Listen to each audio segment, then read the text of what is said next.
বিমুখ যথাবিধি করিয়া রাজন শিশুর মুখেতে অন্ন করেন অর্পণ। দেখিতে দেখিতে হয় 2 বর্ষ কত, রাজার হৃদয়ে হয় আনন্দে সিঞ্চিত। এদিকে কাননে ধ্রুব কুটির ভিতরে শিশুগণ শনে সদা নানা খেলা করে। পঞ্চম বর্ষ বয়স হয়েছে তখন, একদা ঘটিল যাহা পরমশ্র।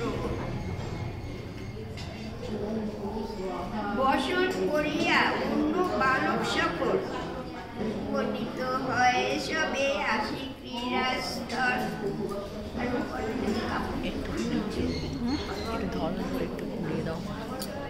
পুরোটাই ঘুরিয়ে দেবো, মানে ওই দিক দিয়ে উপনীত হয় সবে 80 ক্রীড়াস্থল। গেলেন অর্থাৎ কারণ, কিন্তু তার অতি তটে না ছিল বসন।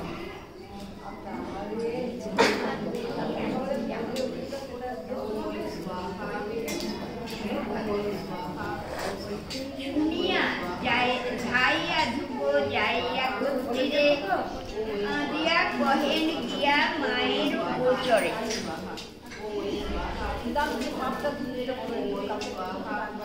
সঙ্গীরা বসন করি এসেছে সবাই, আমারে বসন মাতো দাও করায়।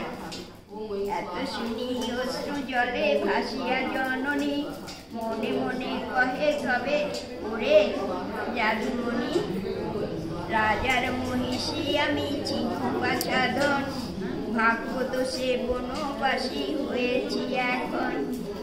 সৌভাগ্য আছিল বাছার যখন আমার, যদ্যপি তখন কত দাস কত দাসী সঙ্গেতে পীড়িত, কত শত দিব্য বস্ত্র তোমারে পরা।